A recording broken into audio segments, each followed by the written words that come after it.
Okay, well, let's see. Let's try this again. Um,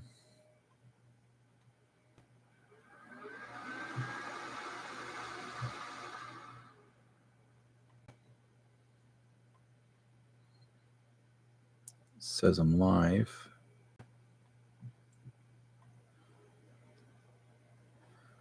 on the YouTube.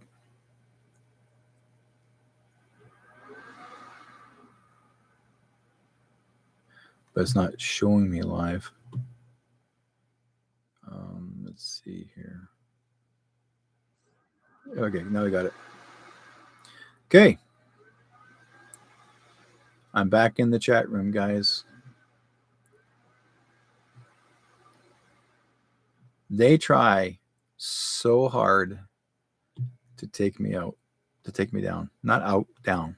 Okay, I'm back in the chat room. Go in the chat room if you want to check in the Facebook chat room. Go to my Facebook page, click on the chat room, let me know if you guys are able to get in there. I did start over again. Just refresh the page. I should be there. Click on the YouTube chat room, see what happens. Someone actually had showed up saying they were there, but then again, I don't know. This is dumb. I mean, really, guys? You know, we are in such a, I will say, we're in a fascist, I guess you call it fascist, ridiculous country or countries that are so scared of us. What the hell is going on? And I use that word hell as in, like, really?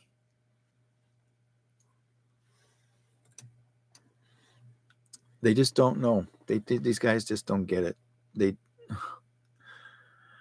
Anyways, I got Facebook or YouTube back in again. So here I go. Keith says you're there. Good. I'm glad I'm in the back of the chat room. Yeah, this, like I said, folks, I'm there, and they will wind up. And if they kick me out again, you'll find out. They shut up my First thing they do is they shut my camera off. Then they'll lock out the sound. They'll just shut it off. And if they don't like it, that's what they do now. They don't even have to wait until the show's over. They shut you right off. Like, they listen in. Their algorithms of whether you talk about certain people that they don't agree with. And I was in the subject of talking about Jordan Maxwell in his youth. Okay, I'm still going to go back into his youth. But if we haven't heard the story, I'm going to share it with you guys anyways.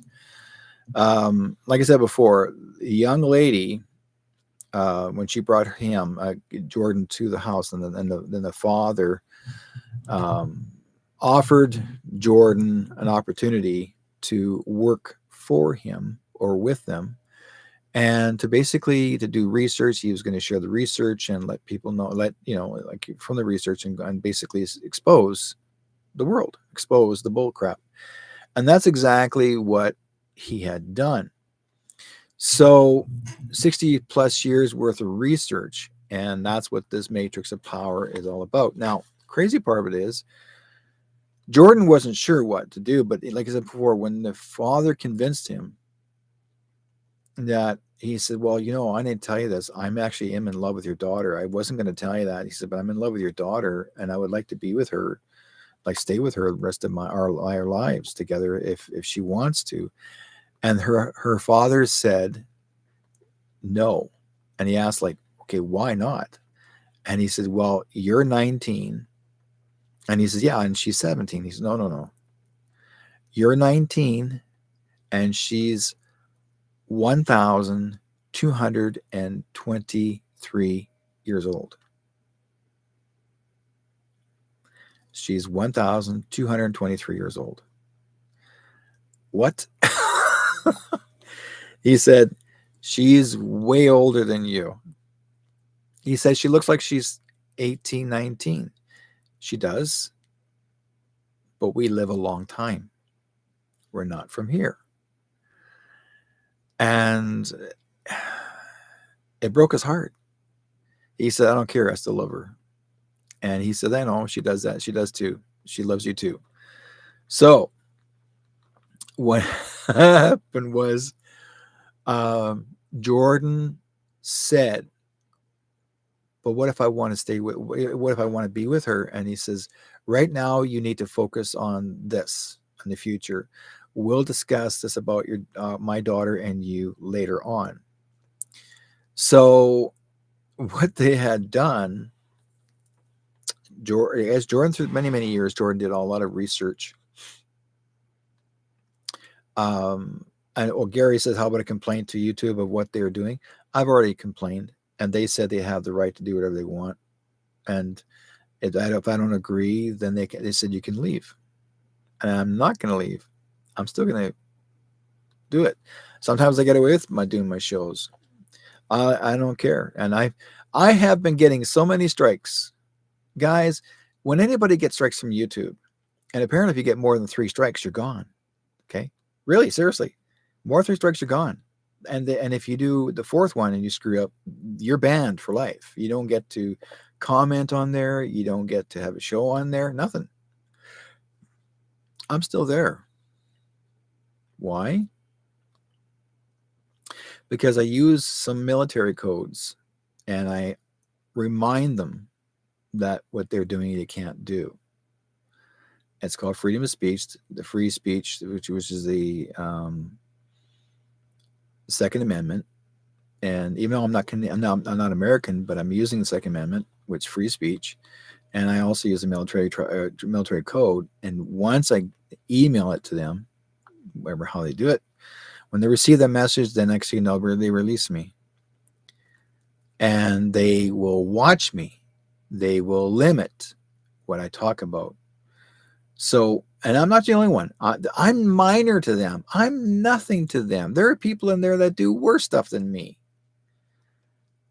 But most of the people that I see that are doing criticisms were all to do with Canada, not in the States. They don't give a rat's butt about Canada, YouTube. They don't. They don't care. If you want to do a Canadian show, they don't care. You bring up our Commander-in-Chief, and if you're on his side, they will not like you. And they will try everything they can to shut you down and to stop you from talking. Or they'll play the game by shutting off your camera first, and then they will remove you off the page, and then they'll send you a strike before you're even done.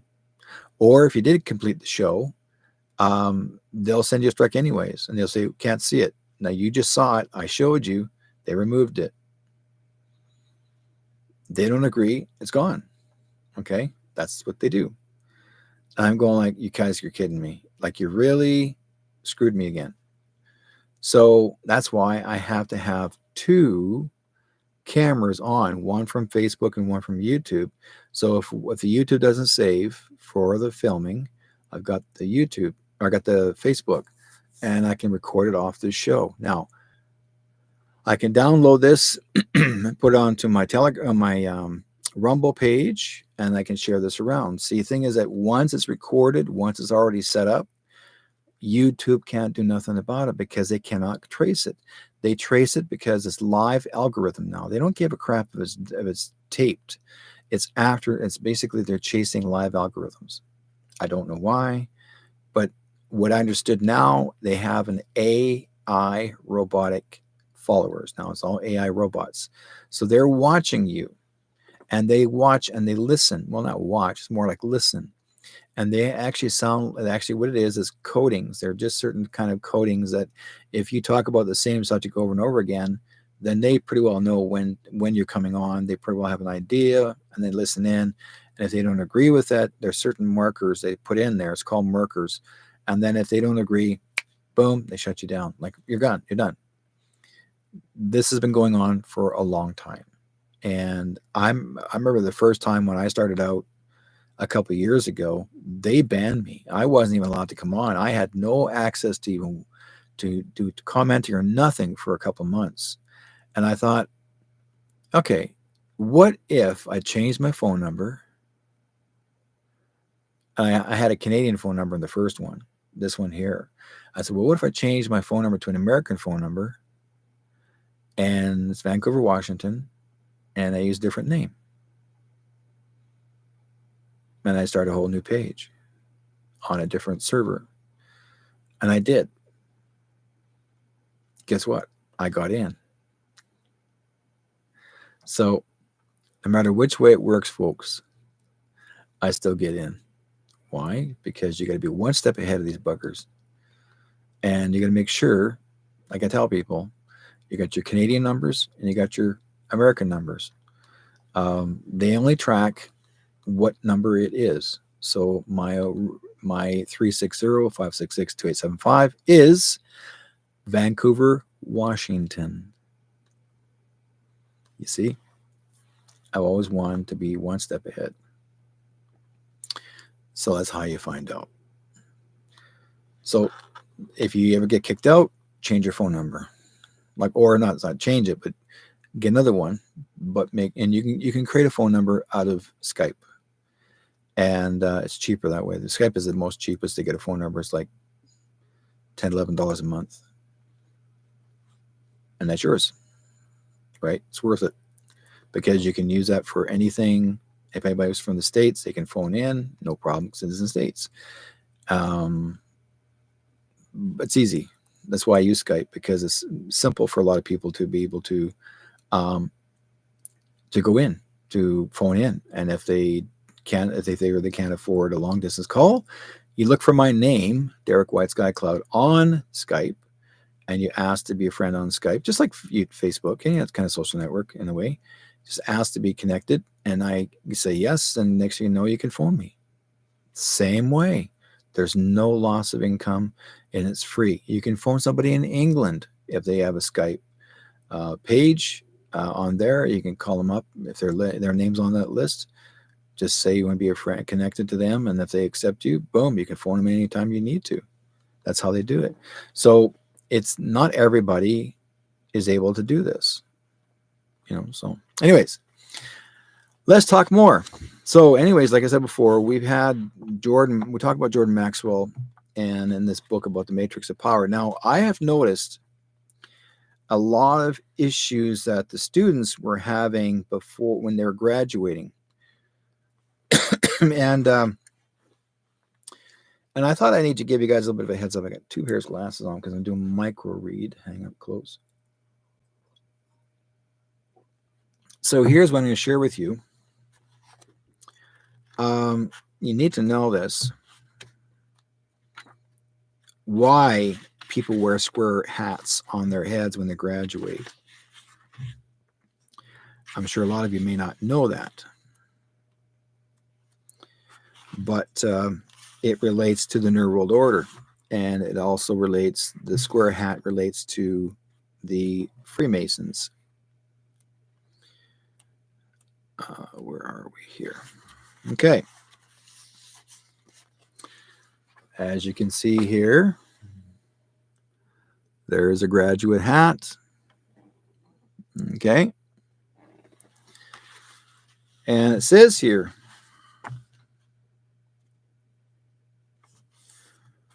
a square box, and it was black, and that is why Mecca is a great square black box. Now, the home of Mecca is a square black box because it has to do with the symbol of Saturn, which is square. It has nothing to do with black because of the black people. It has to do with simply with assigned color to that particular planet. This is an interesting point that Central Africa was blessed with a lot of rain, and Lower Africa, and which was North Africa, that had just about no rain. So that was a desert out there, and Central Africa was very high, and the highlands would get lots of rain. Now in the spring, when the rains would come, the waters would flow both southward into South Africa or into North Africa, which I said was a desert, but it would fill up with the tributaries, and all the rains were flowing into Egypt. Now, so once a year, the Nile would overflow, because it couldn't deal with that volume of water. A great flood would be flowing into Egypt, and they would always refer to it as the waters of chaos. That was a time of terrible destruction. Well, of course, a flood is a time of destruction. However, along with the terrible destruction, It also came new life because it is that water doesn't come in. Nothing is going to grow. And if you think it is dead now, wait until there is no rain, no Nile. Then you really are going to be dead in that heat. Therefore, the waters of chaos came and the destruction of the world occurred in Egypt. Once the water had receded and had deposited the minerals and the nourishment, that would then be the basis of all new life in Egypt. So they said that Egypt, like you and me, would be born again, and Egypt came out from under the water and was born again with new life. Okay, and is that correct on that one? Hang on a second here. Doesn't make any sense, the square one. Unless I was one step ahead. Hang on, let me check. This is about something else. Oh, that's about Mecca. Sorry, guys, the privilege of Mecca. That's in the Sen square. Where is the square hat? Take it back. I could be wrong on that one. Where is it?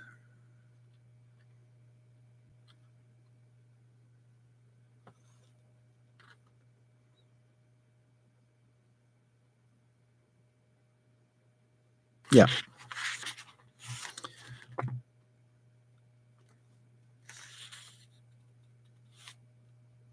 Okay.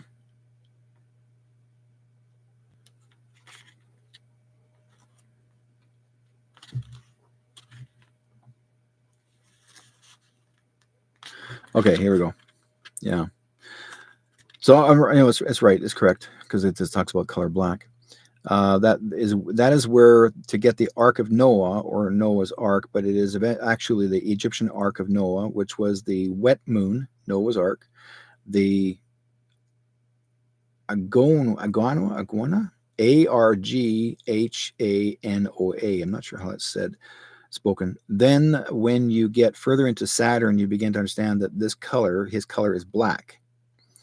That he was a god of one of many different Semitic tribes or groups, and one of his symbols was a square.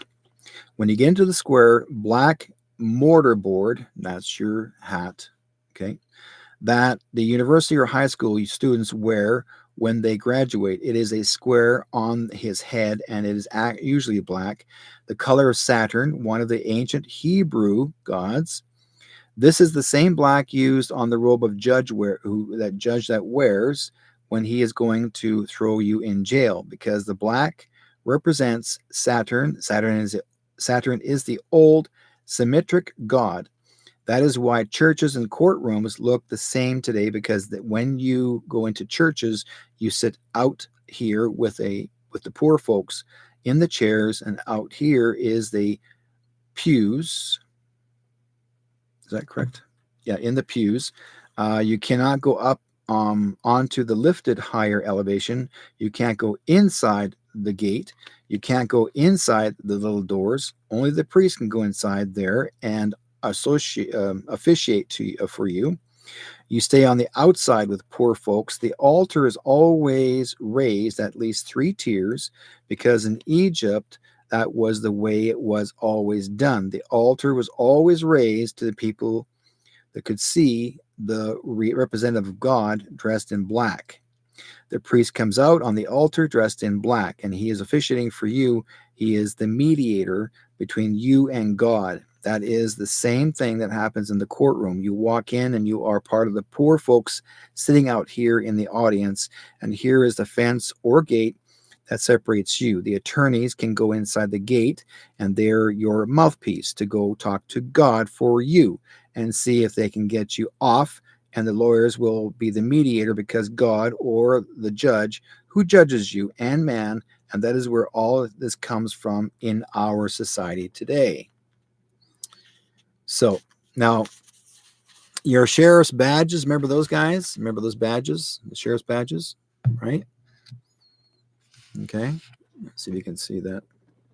Okay. The sheriff's badges. Let's take a look at the word sheriff. This comes from the word Sharif, like Omar Sharif. So they're not spelt sheriff, as spoken the word sheriff, it's called Sharif.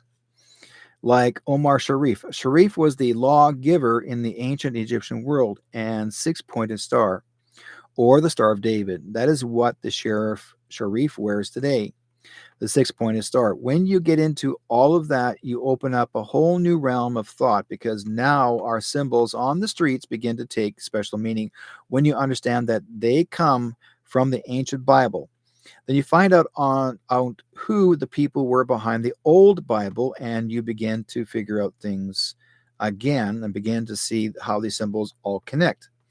Like the shell. Okay, now remember Shell oil or Shell. Okay, there's a symbol of the Shell oil or the shell itself. Okay.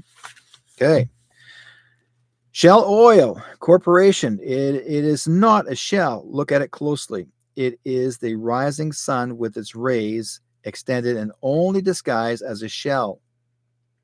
This is not a coincidence. I've looked into the many flags of countries and other important logos and insignias. The ARCO, ARCO logo is a square at first glance, but look again. It is a pyramid seen from above. As we look down on the pyramid, we see that it has no capstone. They're talking about the flag of Antigua and many other countries. So there's your flag of Antigua at the bottom. Okay. So it is upside down, by the way. Look at that. Ta-da. And it looks like the mountain peak of the mountains, like snow. Interesting. So the ARCO logo is a square at first glance, but look again. It is a pyramid seen up from above. And as we look down on the pyramid, we see that it has no capstone. The same pyramid on the back of the American dollar has no capstone. It is there, but is pictured above the pyramid and is not connected to it. Why? It is from the same vantage point that we look down on the ARCO pyramid. You'd better do your homework and find out who owns these oil companies. Well, we already know it's Blackstone, right? We've all seen the Exxon sign, but not for much longer, since it was just bought by a Mobil. Few realize that Exxon logo actually represents the double cross of Freemasonry. Ooh, Freemason. And we all know how it feels to be double crossed.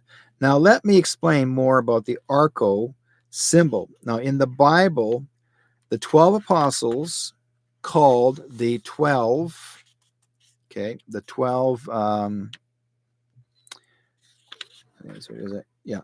the 12 cornerstones of the church. And Jesus is also referred to in the Bible as the chief cornerstone that the builders rejected.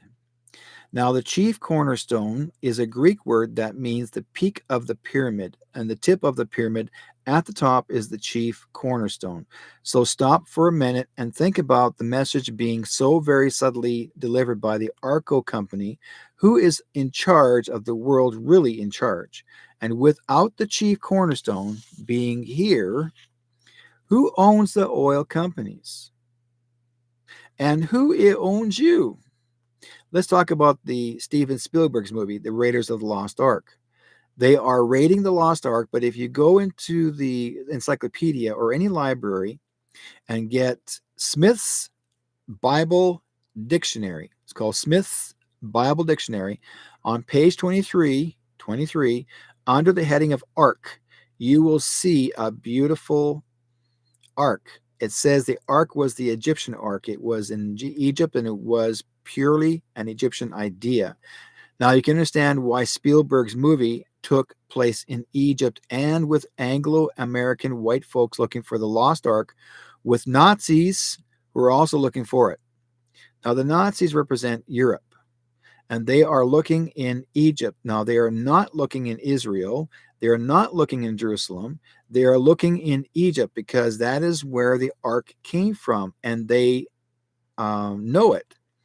But they see they haven't fully explained that in the film, it goes right over the heads of the most people, and many, many answers regarding religion and its origin go back to Egypt.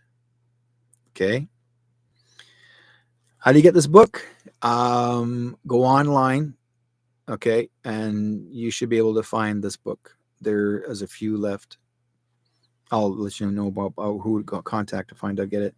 Now it is time. It is true that there is something to this idea of the Lost Ark and the Holy Grail and Spielberg's movie of the Lost Ark, along with the next one, Indiana Jones and the Temple of Doom, provides clues.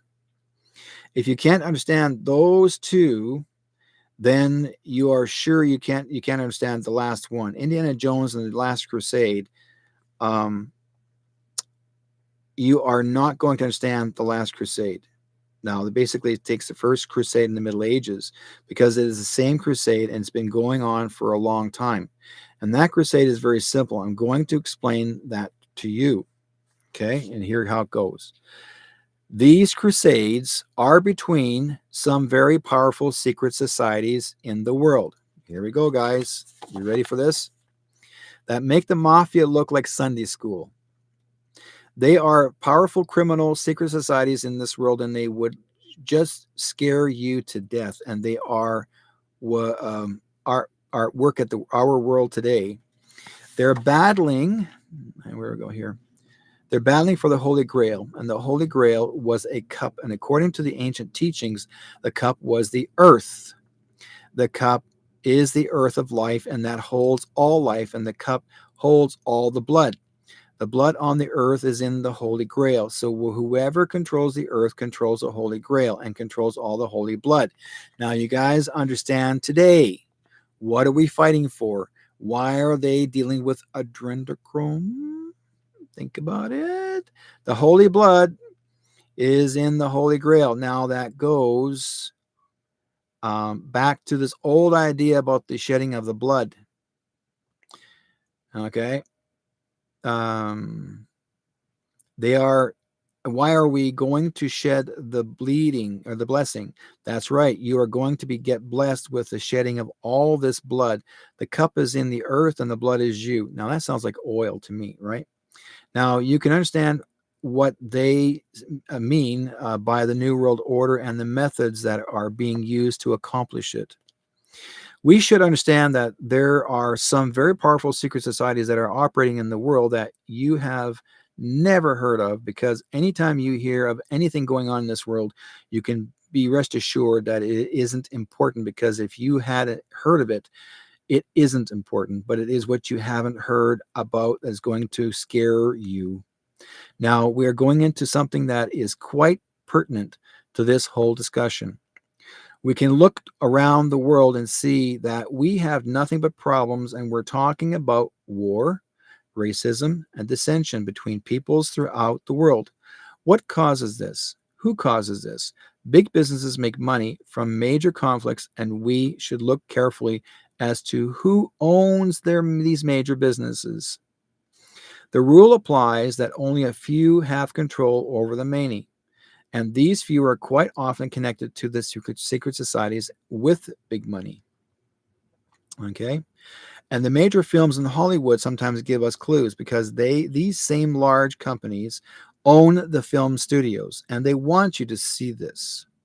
There's been a lot of information coming out in movies that these secret fraternal orders, for example, Godfather 3, deals with the secret society of Freemasons operating out of the Vatican.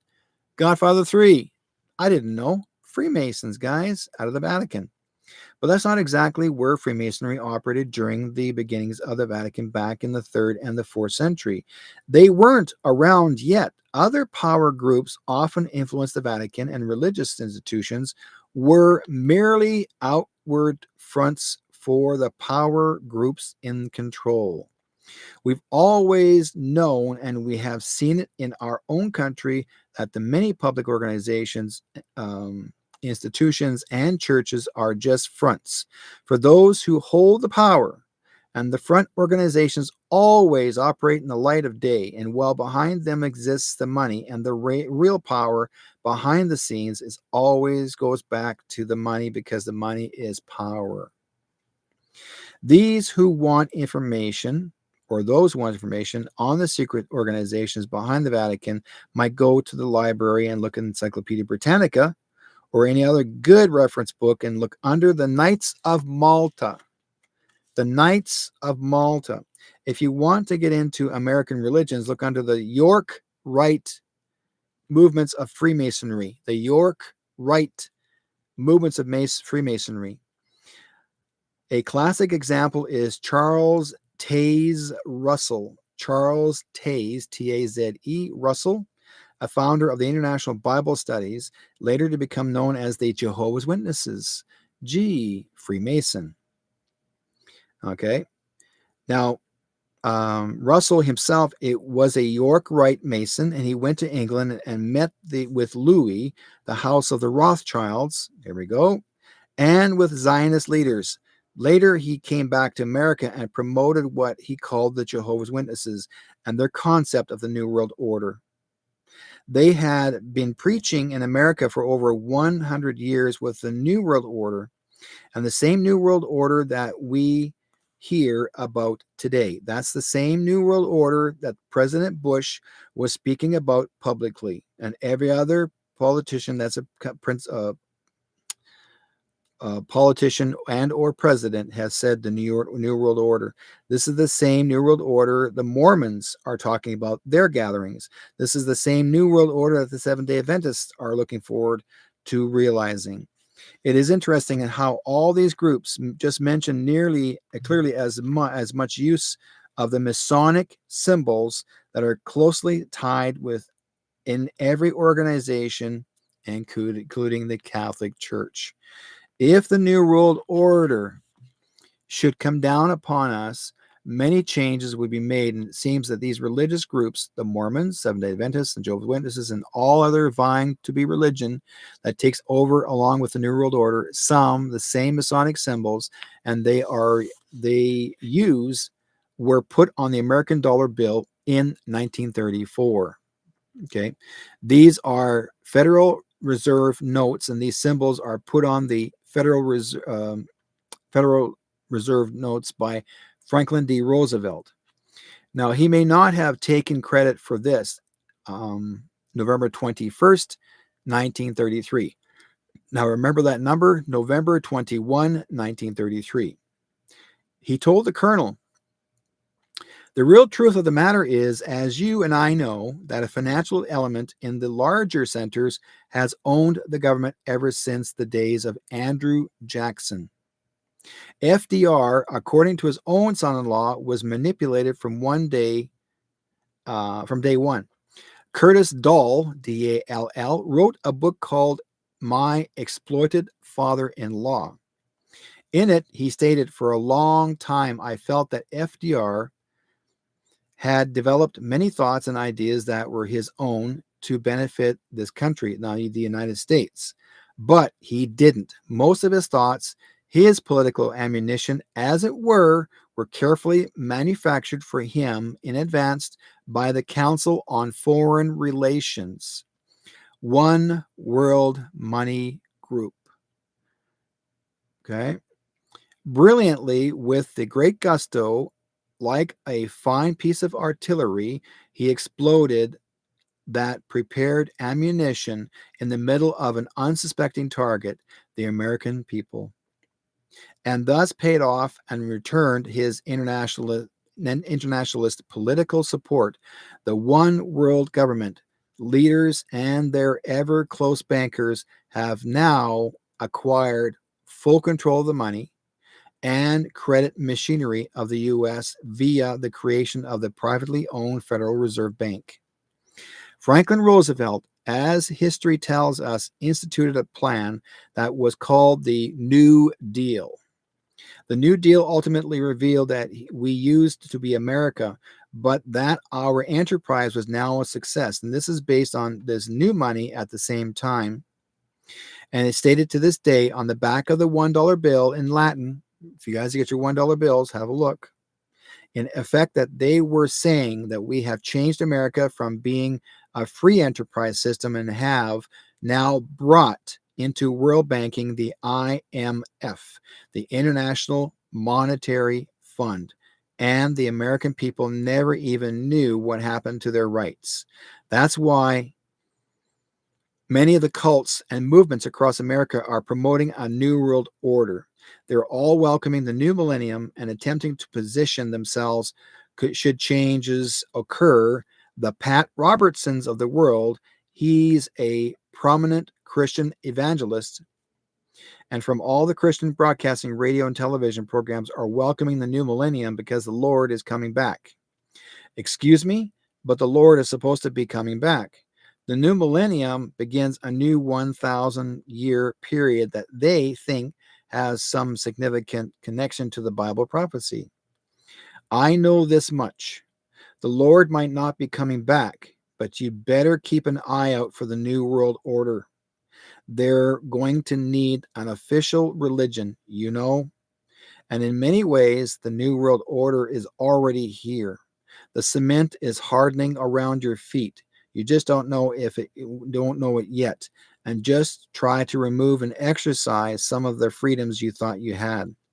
Many of our freedoms have already disappeared. Christianity is a Freemasonic concept, and many Masonic concepts originated in Egypt.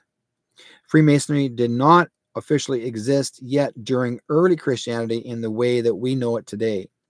But Christianity is based on Freemasonic concepts and ideas established partly by Egyptians and partly by the old Essenes that lived in the Middle East.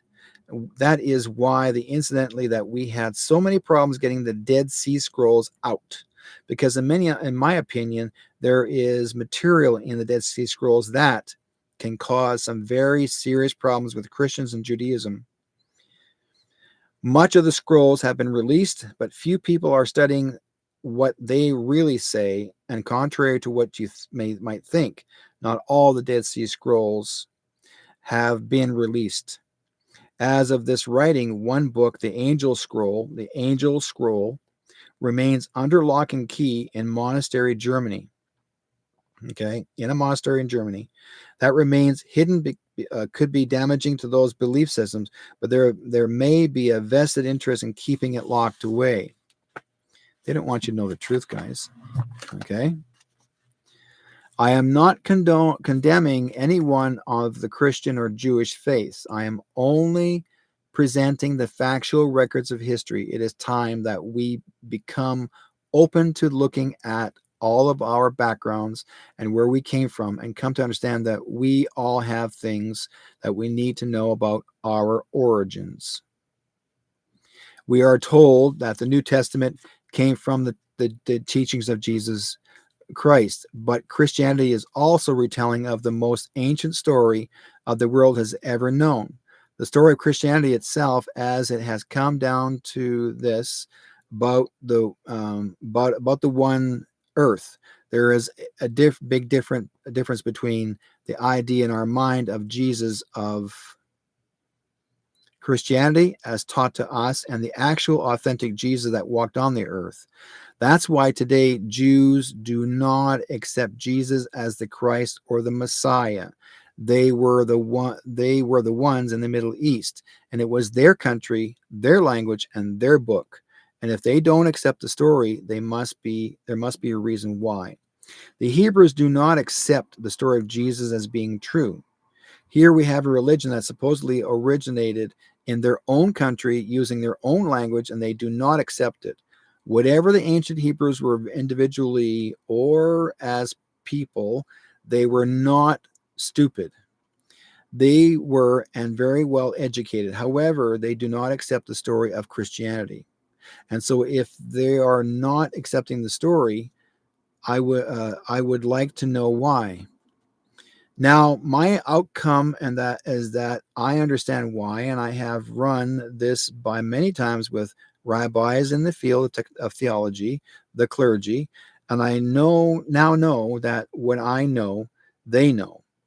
Basically, that what the Jews will tell you, and that they are right, is that there was a man named Jesus. But that man, the name Christ, was just a title. And he did not have this title during his life. Christ, his name was not Jesus Christ. It was Yeshua ben Pandira. Yeshua ben Pandira Jesus. However, he lived about 100 years before the Jesus of the New Testament would have lived. The Jesus of Nazareth lived about 100 years before the one and that we read about in the Bible. Modern scholarship now tells us that the town of Nazareth did not only not exist during Yeshua ben Pandira's Jesus either. It did not yet exist during the lifetime attributed to the New Testament. In the New Testament, where are we here? Jesus either. There is much in the New Testament does not pan out. The entire story in the New Testament was written in such a way as to tell us a metaphysically encoded story. It is the greatest story ever told. Remember that movie? Not a collection of facts, but a story. I'm not saying the story is bad, but it has a lot of merit, and it is a metaphysical parable. It is a symbolic story. The story comes from God, but was contaminated when man got a hold of it and destroyed the whole principle by getting involved with money instead of with loving and with God. The story itself is a very enlightening story that needs to be told as long as you understand that what is actually being related. There is a message that is encoded in the scriptures, both in the New Testament, and there is a message that is encoded in the scriptures. Here, blah, blah, blah. How come they wrote it twice? As well as the Old Testament, encoded in such a way that there is another deeper story revealed within the Bible itself. So what do I mean by encoded? In the military or other intelligence organizations, a message might be received to relay critical data. The message says that one thing that if you take every sixth letter from the message and then put them together, the receiver has a completely different message. One message is encoded within another, and that is what I'm saying about the Bible, both the Old and the New Testaments. I'm not talking about things like what people call cryptic book, the Bible code. That was since been intelligently discredited. I'm talking about plain English, properly translated, and reading what's directly in front of you.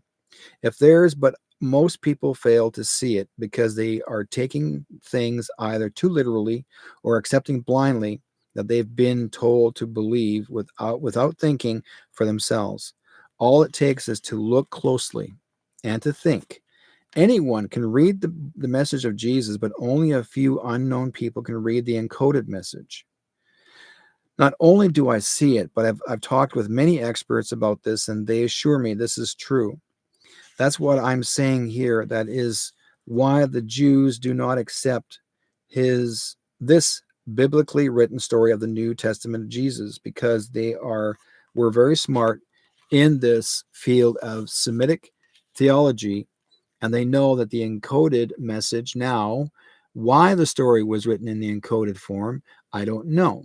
I guess you would have to talk into God to understand the answer of this monumental question. But most likely the divine presented this information in such a way that you have to put out something yourself to get the message.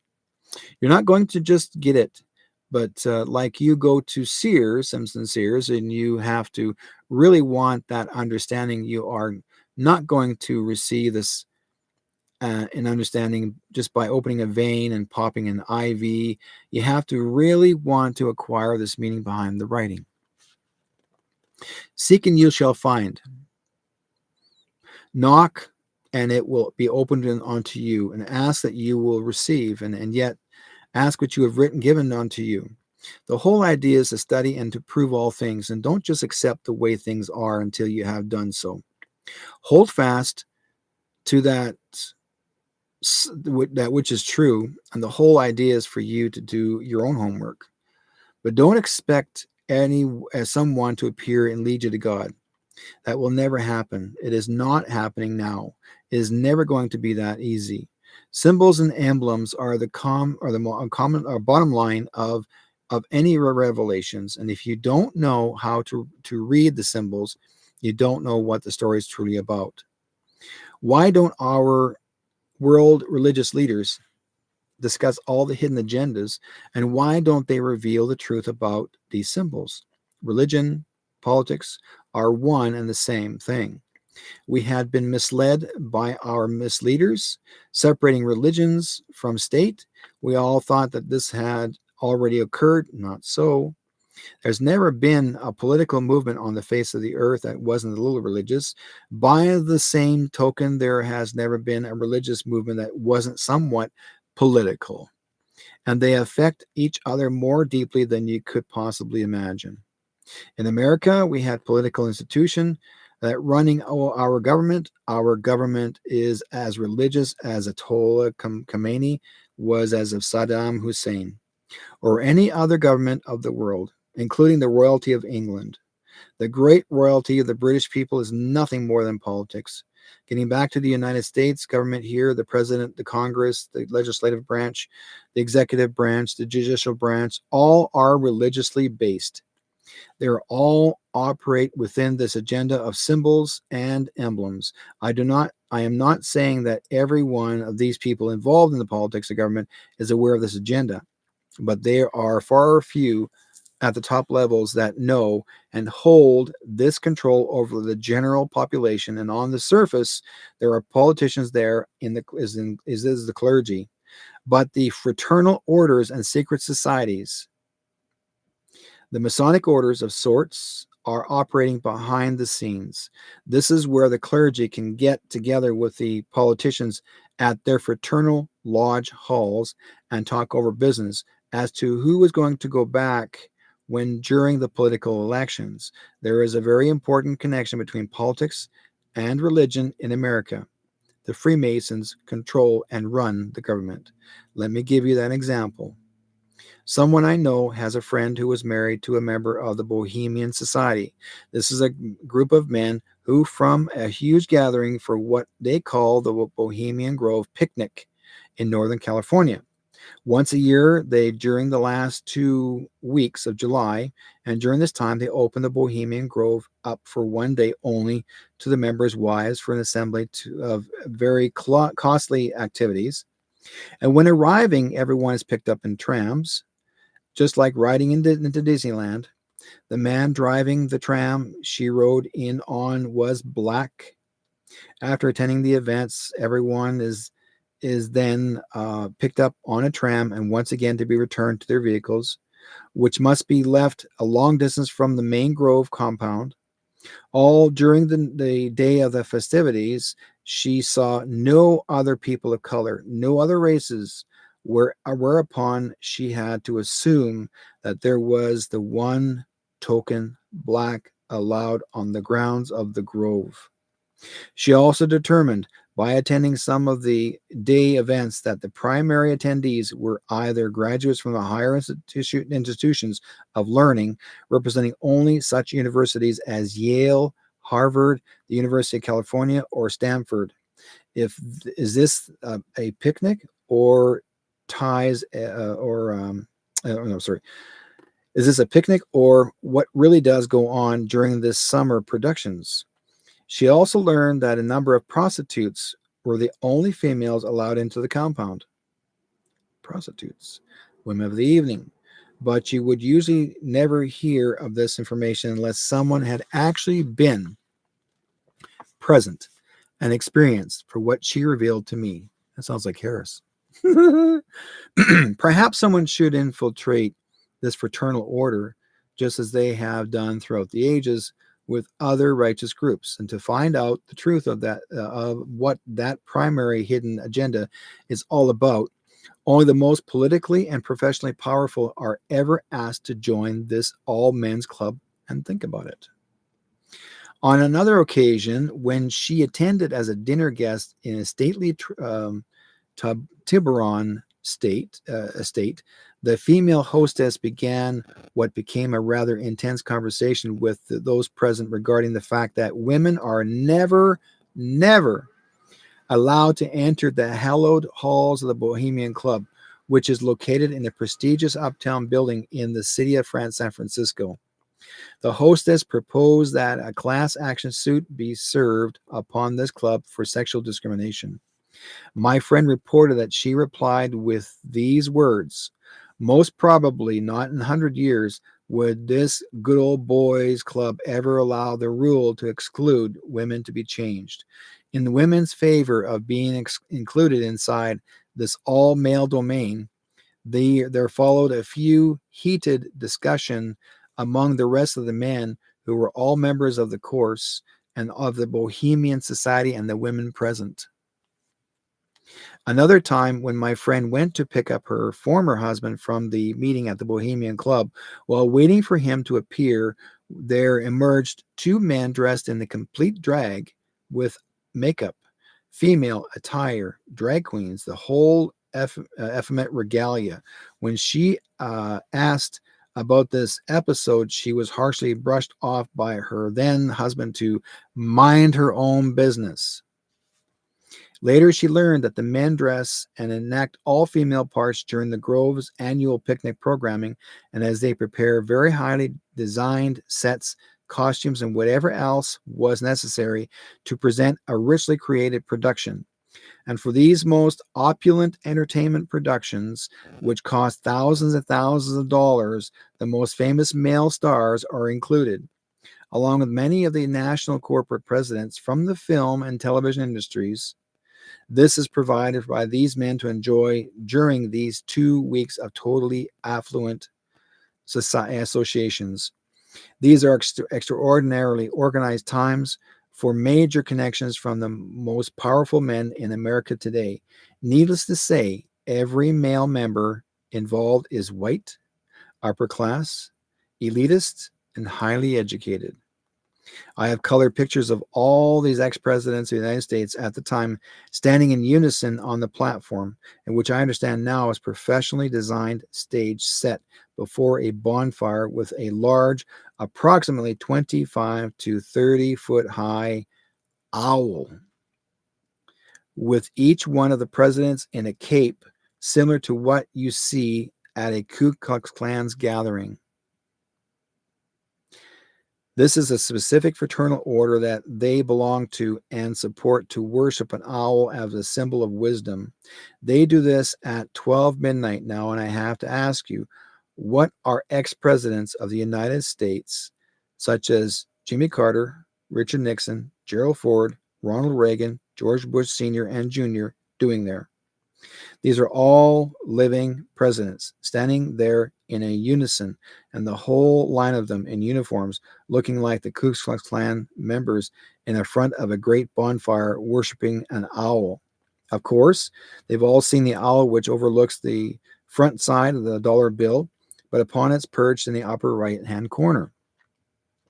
In many articles above these goings on, the research has revealed that the owl symbolizes wisdom, but because the owl sees through things in the dark, the implication is that these leaders of ours know something that you will not know, thereby symbolizing wisdom because the owl sees, knows everything, and that you do not. The interference here is that there is something going on here in this country, and there is no doubt in my mind that we have no control here on this country as well as in this country, and we'll have need to know that by now. However, the bottom line is that people are power of the government, and the people have always had the power. And what would you like to be, king of Perdonia or some other unknown insignificant state? With 700 subjects talking to the king of China, there is a terrible differential here. It is amount of people at the government has under its control, and that is where the power comes from in America. And the world, that is where the power truly comes from. And it is people that have the power. And that is the bottom line. Do the people really want a new world order? Look at what happened in Seattle in late 1999 in the World Trade Center riots. Maybe that will tell you that's first, if you go back April 1994, and the look is part of the full page of the advertisement run by the government of Morocco in New York Times. In it announced the formation of the World Trade Organization by stating, and what they said, quote, a final act of Uruguay round, marking the conclusion of the most ambitious trade negotiation of our country, will give birth. In Morocco, to the World Trade Organization, the third pillar of the New World Order, along with the United Nations and the International Monetary Fund. Most of those who rioted in Seattle just wanted to have secure jobs and feed their families. However, a few may have known that why the World Trade Organization was started in the first place as part of the New World Order, and it didn't agree with it. The people shut down the meetings, had them canceled, although temporarily. People can make a difference, but only if they are educated, act together, and refrain from violent acts. Violence gives a bad name to the name movement, no matter how elevated in the principles. So I am not advocating riots. But if the people say 3.5 million people converge on downtown Los Angeles, shutting down all freeways, black, white, red, yellow, all races, that amount of people demanding that the mayor come out from his office and go out there before and face the people to sign something today. Right now, sign something that the people demand. He would do it, but you can bet your boots he'll do what the politician is telling him to do. If the people are demanding it, and the politicians know that if the people are upset, they give him what they want. Like Caesar said, give them bread and circuses. Make sure that they are diverted with plenty of alcohol, pacified with football games, baseball games, and they've got Michael Jordan or Michael Jackson or anyone else that keep them occupied, and give them plenty of liquor stores and have plenty of liquor stores on every corner. Make sure they've got plenty of dope, and they don't even have to go out to get any, and bring it home. Make it legal. When you are going to rape something, it is better if you dope them up beforehand. You drag them. You drug them. So that is why we are being drugged, dragged, and doped. Make sure that you have plenty of alcohol, plenty of entertainment, because somebody is getting ready to do a number on all of us. We have been led into this with our eyes wide open, just as an emotionally and mentally numbed out, as if they can arrange it. Now, this is a very important point. I'd like to make here again, as of this writing, some of the people that placed this money, the brains and the power behind Adolf Hitler, are still alive. And those that aren't still alive have passed this job down to their relatives, and they keep it in the family. They're still alive, and they are down. They are still working, putting something together called the New World Order, and the new what is it? New World Order of today, and the same one that Adolf Hitler was talking about and establishing with his new order. The New World Order is well on its way. Ronald Reagan did not go to Pittsburgh to honor one war dead. It ended up being a Nazi burial plot, and the Jews got a little upset. If I had been a Jew, I would have been out of my mind, and the president of the United States is going to Germany to Nazi burial site, in his words, to honor the war dead. Where is a message to that you had better find out what was being connected? You had better find out. The Vatican turned its head during the Second World War when the Jews were being put into Nazi concentration camps, and there were connections between Mussolini, the Vatican, and Japan. There are secret societies in the world that I have profound power has profound power over us, and our politicians know about it. They understand it, and they say nothing because it is too frightening and dangerous for them to deal with it publicly. More than one politician has died mysteriously for sticking his nose or her nose where it doesn't belong. All the senators and all the congressmen have to know about these connections, and somebody had to blow the whistle, and finally someone did. Adam Clayton Powell, the first black congressman from New York, a brilliant man, blew the whistle on the David Frost show many years ago. He died right after that, and he knew he would. He even said that he was going to be killed on his television show, and many other people have. I could give you names of senators or congressmen who have spoken about his hidden agenda. Quote, the drive of the Rockefellers and their allies is to create a one world government, combining super capitalism and communism under the same tent, and all under their control. Do I mean conspiracy? Yes, I do. Am I convinced there is such a plot, international in scope, generations old in planning, and incredibly evil in intent? Congressman Larry P. McDonald in 1976 was killed in the Korean Airlines 747, who was shot down by the Soviets.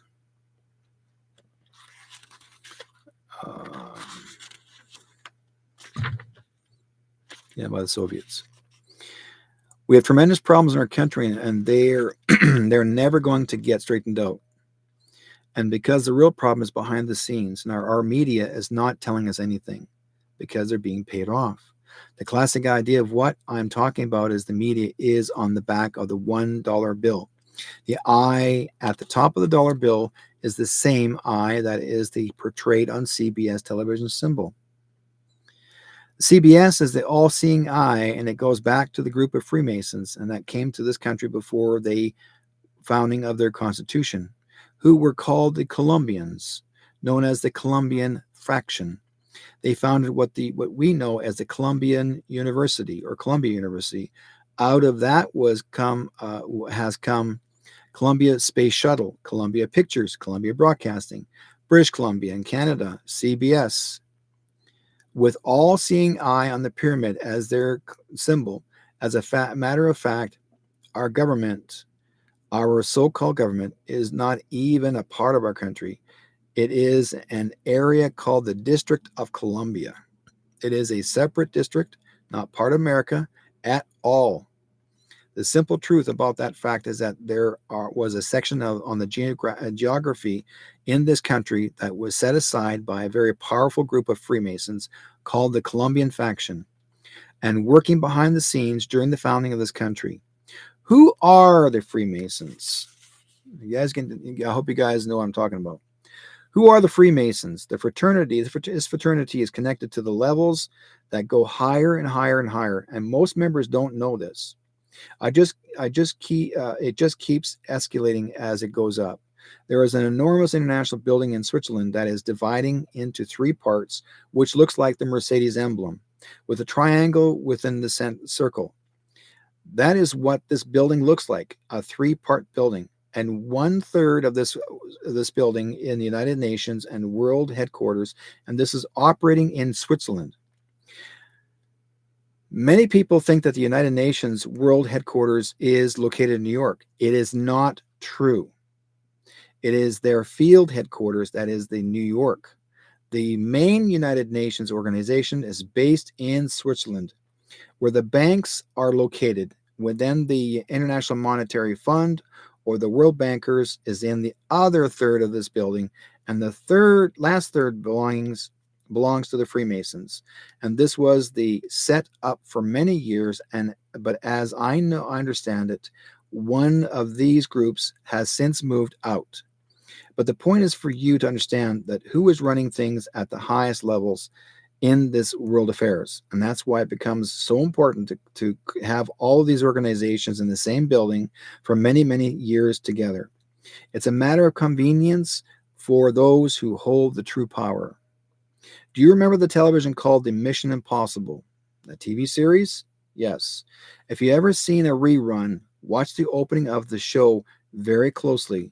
What will come up on the screen will be the insignia, the IMF. It's called IMF, means the International Monetary Fund. The Impossible Mission Force, so supposedly it's supposed to be stand for the International Mission Force, but it is not. It's called the International Monetary Fund. What were they always doing on the show? They were always tricking leaders out of positions of authority or doing some other dirty deal, all in the war for power. Whose power? Of course, they were always working for some government, but the agents are not supposed to know who that is for sure. They just do their jobs, not knowing who has really hired them. The IMF just sends them out on a mission and they must perform at all costs. And if anyone should find out who is really pulling the strings, then the agents are told that we are going to disavow any connection to you. Well, that is the IMF, the International Monetary Fund, which is the power behind the Federal Reserve System, which is raping our country and all countries, destroying our economy. And these guys are doing it right in front of you, telling you what they are doing, but we just don't see it. Even after all they spell it out for us on television, they are even making some comedies like about it. It's like, for example, the old TV series Get Smart. On one side you have chaos, and the other side you have control. And when you watch the show closely and ignore the foolishness, it is easy to see that the same operation is running both sides, creating chaos and then rushing into control in parentheses, in order to accomplish any agenda. That is how it has always been. Get smart. They are telling you something. Freemasons and Freemasonry symbols and motto is Ordo ab chaos in Latin, meaning order out of chaos. It's found in any reference book, and so I'm saying there is a world movement that is financing, organizing, and directing world chaos. Wars, racism, trouble in North Ireland, and may well be caused by opposing Masonic orders between England and the Irish mobs and the syndicates. The Mafia itself is an order of Freemasonry. Sound crazy? The Mafia was connected with the secret societies founded by Giuseppe Mazzini and Garibaldi and Albert Pike of the Scottish Rite. It is purely a Masonic order run like a family of Masonic families. And that is what we have been going on the world today. Masonic families in Europe and the old Habsburg families, the Rothschilds, the Ottomans, they are ancient families that are power groups and have controlled world powers for thousands of years. They are continuously vying for power, although the new thing at this stage is now this new world order, and which came into existence 200 years ago in southern Germany. And so I'm saying that all of these things that we are watching on the world stage have been intricately organized and directed from behind the scenes. And we, the American people, as well as others across the world, haven't got the faintest idea in the world what is happening to us as free citizens. There are three kinds of citizens in America, and however, the people of America have only been told about one. We have purposely been kept ignorant about the other two. The first citizenship that a person can hold in this country is to be a citizen of the United States.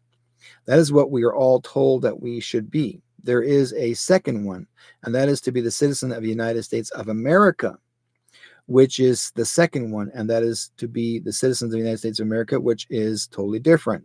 A legally, constitutionally established difference in a court of law. If you are a citizen of the United States, you are not a citizen of the United States of America. When you understand that this country was founded and the Constitution was written, it was based on something called the International Maritime Admiralty Law. We call this law today world law. The world court is what the United Nations was founded in as a business corporation, as a company. All corporate laws says that you have to have a president and a vice president. That is why we have a president, but we don't have a right to select, because the corporations decide who is going to run this business or the country.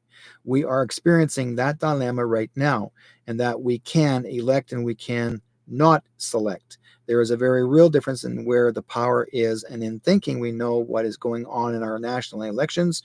We have been given the candidates that the corporations selected of whom they want us to elect. The entire establishment in America in a business, and you cannot imagine the heads of the General Motors or Ford Motor Company getting up in the morning, have a cup of coffee and wondering what they're going to do today. How are we going to run business today? These powerful male figures have to know what they are going to do 20 years from today, how much oil there is going to be, how have to be able to project what the economy will be like 20 years from now, because they have a million or more people on a payroll and say, well, they're either I'd better do their homework and they're controlling the whole thing, and the government operates in the same way. They already know who is going to be president, and they already know where we will be headed. As a matter of fact, someone who was very bright figured this out. You can go back every 4 years to many of the encyclopedias that were printed the year before the presidential elections, and to that edition, and read that the president is already listed by name in the encyclopedia almost a year before the elections. How do they do this? In the late spring, when the encyclopedias are printed, it already shows the president that is going to be elected in that presidential year, and he isn't going to be elected until the fall of the year. Same with prime ministers. He is also already there. Nobody's caught that. But many of our encyclopedias and dictionaries come from a secret society of Freemasons in the south of France. 300 years ago, they were called the Encyclopedia Dictionnaire, or the Old Knights Templar of France. And they were the enemies of the Roman Church. And they were the great progenitors of what we call the Age of Enlightenment, the Encyclopedia Dictionnaire. And most Freemasons know about this, and they were the ones that gave us the encyclopedias and dictionaries, and that is why they can tell you who is going to be president the year before he is elected, as it comes out in print in the spring.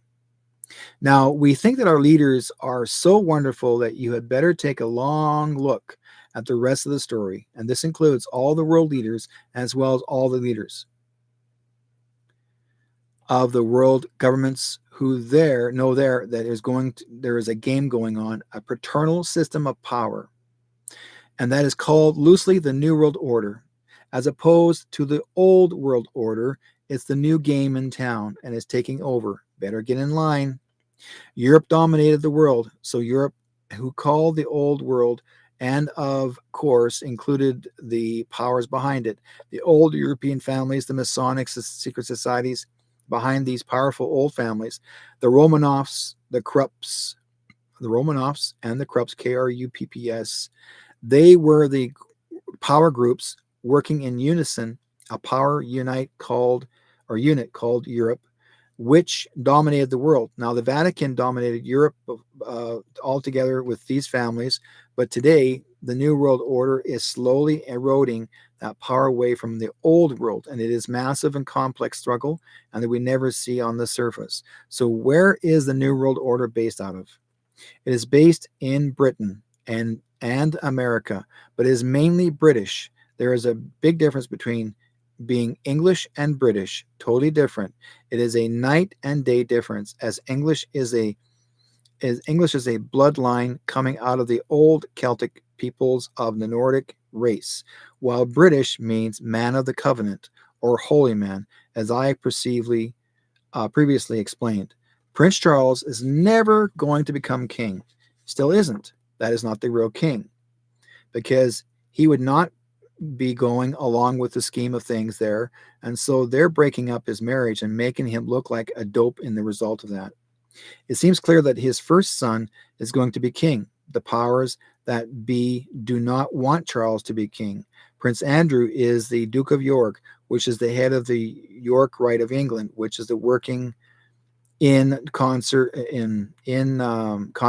with New York, the Empire State. It does appear that Prince Andy is not going along the way he should, so his marriage has been broken up, and he is also being made to look like a fool. Behind these two men are very powerful secret societies. Quote, The governments of the present day have to deal not merely with other governments, with emperors, kings, and ministers, but also with the secret societies, which have everywhere their unscrupulous agents and can, at the last moment, upset all the government's plans. Unquote. Written by British Prime Minister Benjamin Disraeli in 1876. Now, so to this day, very little has changed. What do we do now? Where do we go from with all this information? This hidden agenda that incorporates so many world secrets as to boggle the average mind. Keep in mind now that what we are talking about is the old world order of Europe. Adolf Hitler was secretly financed, organized, and directed out of America by his business to destroy the old world order of Europe. To cause havoc in the other guy's backyard, this is now a proven fact. When Hitler had accomplished what he was supposed to do, then American industry cut off his oil, cut off all of his supplies, and the Hitler went under. Now, understand the America in the hands of what we call the America. The New World Order, Hitler, of course, was kept in the dark as to this hidden agenda. He was a pawn in the game. And so the industrial complex power mongers used him until their ultimate goal was accomplished at the time. The Rothschilds were his cousins. They're their financial backers. What is their ultimate goal today? Their ultimate goal is to bring about God's kingdom. And Prince Charles, or whomever is going to be king, which was king now, had been sworn in, but is not the king. This is actually an actor. The new king is not alive. The new king is not with us. When you accept this position, as the King of England for Jehovah, for the God of Old Testament, you are sitting on the throne of David for Jesus Christ. Until that such time that Jesus comes back, you are the king of God's kingdom. The Pope in Rome says, hey, there's something wrong here. I'm supposed to be the vicar of Christ, but that is why you have a great power struggle between old world Rome under the Pope and the new world under England and America. Who is going to be the king of God's kingdom? Well, as a matter of fact, there is no God's kingdom, at least on earth. This is politics as the highest possible level. And what we are talking about, our churches and governments on this side of the Atlantic connected with churches and government in England. What you'll end up with a master conspiracy here, and there's something very big going on here. Our economy is involved, and we had better wake up. It's about to begin September 2024. In the next century, nations as we know it will be obsolete. All states will recognize a single global authority. National sovereignty wasn't such a great idea after all. We shall have world government whether you like it, but conquest or consent. The people of this country need to wake up and quit depending on the churches to lead you, or depending on the great institution, the great learning to teach you the truth. They're all set up for the power mongering masters of our world. If this country, if not the world, is going to be saved, then people must respond from the ground up and at the grassroots level. Individual people, by educating themselves and their families, close friends, and associates, are waking up to find out that no, the government is not always going to take care of them anymore. We have to stand on our own and our families and our neighbors, and become thoroughly informed, and damn it, take back the country and our freedom from the powers that be. That's it. So, hey, Lyle, nice to see you, my friend. Long time no see.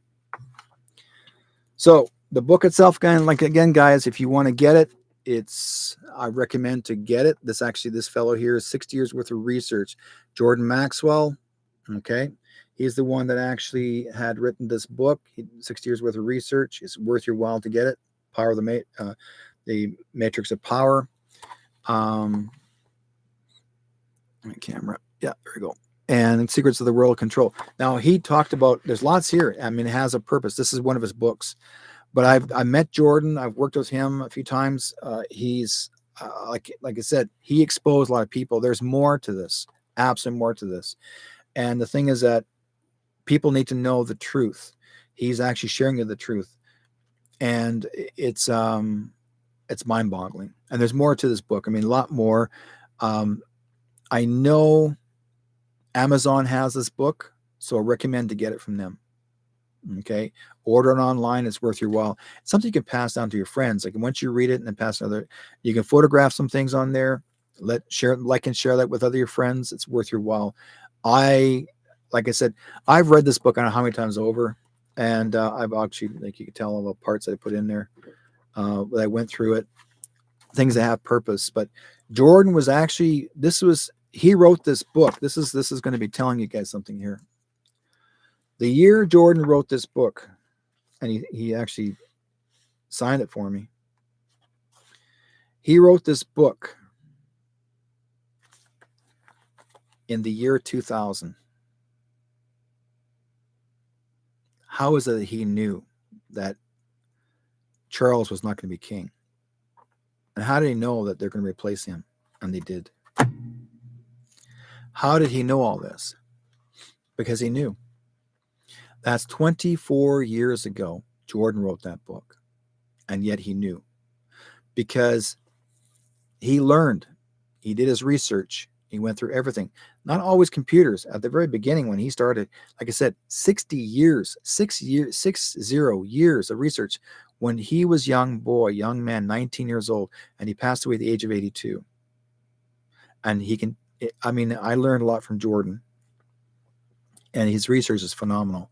I'm surprised he even lived that long, because there were so many people in the black ops that were men in black, so to speak, came down to his door many times. Okay, came to his door many times and said to him, they told him this: keep your mouth shut, or we're going to take you out, and you're going to make it look as if you committed suicide or something else, or your family's going to go missing. Well, that's why Jordan didn't have anybody in his life, because any family in his life, because if he did, he put them in danger. But Jordan was asked to do this by special people that are extraterrestrial beings that look like us, when he was young, and they came to him and asked him to help, and he did. Jordan did his job, and he did God's job. And he's telling you, he never said he didn't believe in God. He doesn't believe in God, but he wanted you to know that our world is going to change, but it's going to change to the better. All this New World Order stuff is now has pretty well been cleaned up. Most of the people are gone, and our commander-in-chief had to take care of it. He knows Jordan. He met him. He talked to him, and many times. So there were certain things that Jordan knew that, again, research.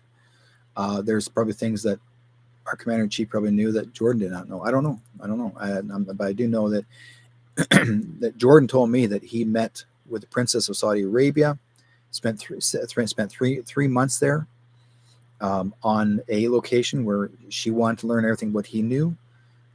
They had David Icke there, and actually David Icke was a student. He was actually Jordan Maxwell's student. Jordan Maxwell was telling him all about reptilians and that sort of thing.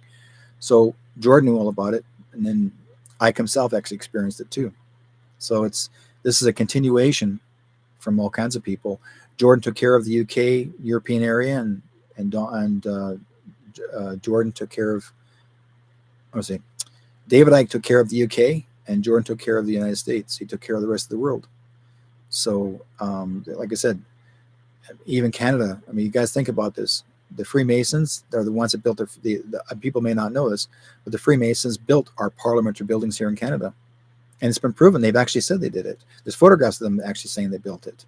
So what about all these secret underground tunnels and this one room that they're not even allowing any prime minister and nobody that's famous or rich is allowed in one particular room? That particular room is a sacrificial room for the Freemasons only. Okay? A sacrificial room, a specific room. I've been in one of the rooms, or I've been upstairs, and I actually got, when I was like 10 years old back in the 1960s, in 1966, I got a chance, opportunity to see the Queen's crown and scepter, the real Queen's crown and scepter, in the Parliamentary building. I witnessed it. I seen it.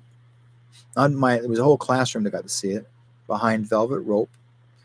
It's behind glass or whatever, so to speak. But I got to see it. At that time, I did not know anything about the Freemason stuff, but I became aware of it back in 2013, where one of my friends actually we were doing a paranormal conference in Winnipeg, Manitoba, and there was a guy doing a presentation regarding the Freemasons and the Parliamentary building at this event, and I thought, holy crap, I got to see this. I was totally blown away by his work. So anyways, guys, I thank you guys for watching and listening to the program, and I've got to head out, but be good to each other. And if you want to find me, I'm going to record this program, at least I have it on YouTube or Facebook. But yeah, we do have glitches at once in a while. It happens. But look for me on Telegram, like as always. And I'm also on Rumble.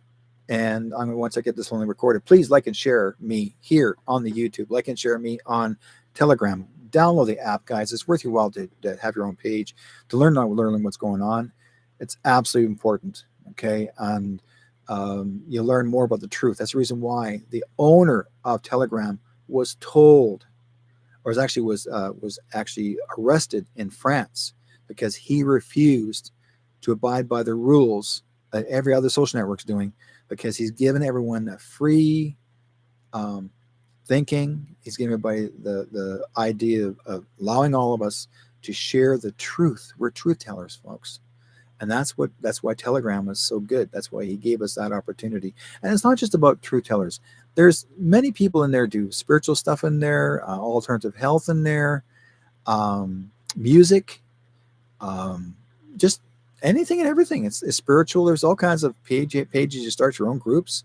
Telegram's not just about what we're talking about today regarding our commander-in-chief. No, there's everything in there. It's wonderful. You get to talk about it's like Facebook and YouTube, but it's more and some, right? Better and some. You can do what you want. So I hope you guys, like I said before, I really wanted to share this with you guys. Really absolutely important. Please like and share this video for others to know. Now you've heard this. Get the book. Order the book for yourself. It's absolutely important. Go down to Amazon, contact Amazon. Look for the book, Matrix of Power, Secrets of the World Control. Jordan Maxwell. That's the writer. Anyways, take care of you guys. We'll talk to you guys next week. And in the meantime, be good to each other. Where we go one, we go all.